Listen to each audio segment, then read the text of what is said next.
The big boys are back and badder than ever. MX1, Moto 1. Goldie with the beautiful Keela here and Brittany here in the background. We're under the MXP 10. We're going to talk about that first MX1 moto, Goldie. Pretty awesome. And Demuth with a wicked hole shot out there. Yeah, you got the road distributing $200, which is always a nice little check at the end of the day, but I don't know if you get it or not. But anyway, then you get to see the number 2 though, Dusty Klatt doing exactly what Colton was doing the first half of the season field. Now Dusty just gets in front and just starts wrecking the field.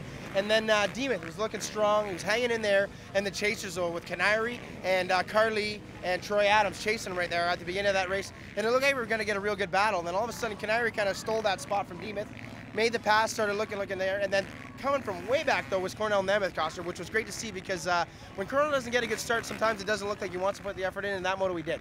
Yeah, Cornell was super dangerous out there, and he looked like he was going to get Canary, but Canary was able to respond. He got close, and then Canary just kind of wicked it up, and Canary was ultra fast in practice, showed that he's got the speed to hold back the Behemoth. But then Demuth started to slow, and I don't know if he had a cut tire or not, but then the rest of the boys got in there, and it opened the door kind of for Carly and Keist, Ryan. Keist really making a late moto charge. Wow, that's no big surprise there. That's what he does. But yeah, those guys battled 1, 2, 3. It was almost like we were watching at St. Julie in the second moto last week. There was no passing really going on. A lot of train racing with Demuth leading the front of that thing and Keist being the caboose, but the caboose put it in high gear, ended up getting both of those guys by the end of the race, putting himself into a great position of 5th and obviously getting a little bit extra points on Demuth in that MX1 championship.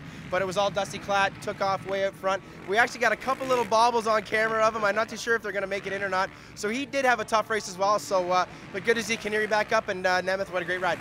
Well, it was a good win for Keist, for Klatt, but he didn't dominate the way he did last weekend as far as seconds go at the end. Probably only had about 20 seconds on Bobby K. But like to Troy Adams, solid in 4th, and then it was a really good moto for your buddy Urquhart, who switched from that Kawasaki to the Royal Distributing KTM, almost Nemus practice bike, coming in, I think, 9th. Yeah, did a great job out there as well. Liam O'Farrell actually got him towards the end of the race. So good stuff to see from the privateer guys, and kudos for the KTM fellas for helping out a privateer this week.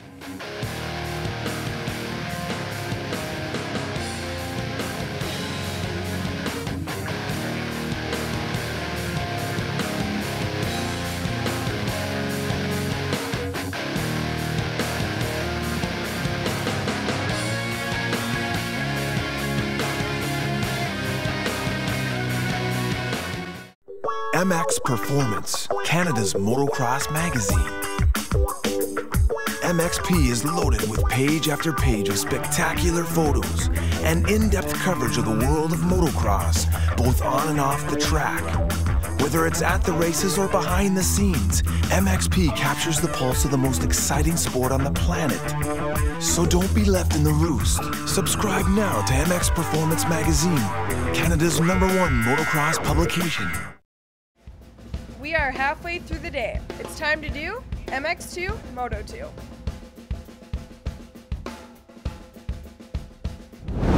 All right, Drop G, let's get into the third moto of the day, MX2 Moto 2. And I think what is going to come down to right now is that moto, I think, would have solidified the championship for me for Tyler Medaglia, just in the way that he rode and how quickly he got in the lead. He knew he had to win that moto. I think the ride of the day, though, was from Teddy Mayer after stalling his bike again, which seems to be a reoccurring theme. Yeah, I'd have to agree with you on the Tyler Medaglia thing. He really earned that spot there, and he wasn't going to give it up. Teddy was trying to close in. He actually did close in a little bit, and then, like you said, gets that stall. And it's just those bikes, you kind of clunk them out of gear. They hit a choppy rut, and that's the kind of things that happen. But behind that was action galore. Kevin Benoit inherits second spot after Teddy does the thing, and then Jeremy Medaglia starts coming, and so does Jared Allison. So they start getting in the mix. Then all of a sudden, Kevin Benoit starts having a problem with his bike. He starts going backwards. And then Jared Allison and Jeremy Medaglia had a battle like no other. There's talk in the pits right now that Jeremy was a bit aggressive with the pass. We didn't get it on this camera, but I bet you we got it on the TV one. And I guess we'll let that speak for itself. But good to see Jeremy, a great fought battle. But again, Jared Allison showing that he should be in the mix. He should be on the gate with these guys. And he proved it that one because he actually came from pretty far back.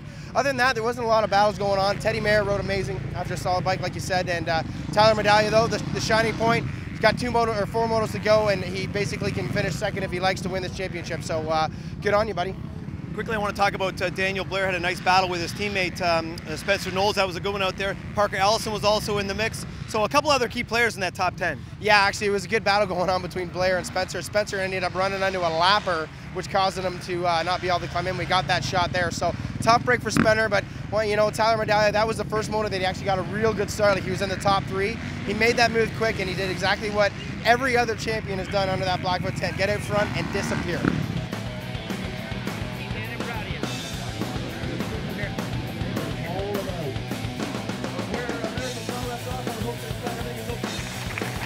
Well done.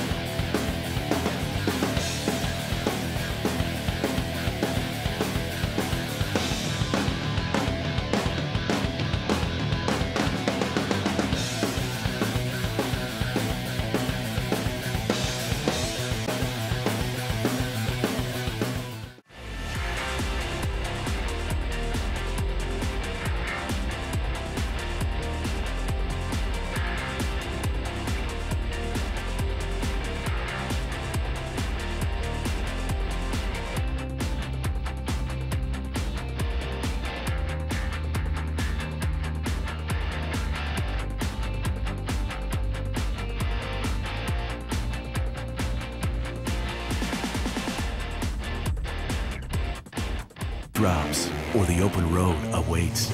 Will you be ready? Royal Distributing, Canada's power sports leader, has you covered. Go online and browse. Then order parts, accessories, and clothing. Online, by phone, or in one of our 3 retail outlets. Huge selection, easy ordering, fast shipping coast to coast. Get the whole shot with Royal Distributing, Canada's power sports leader.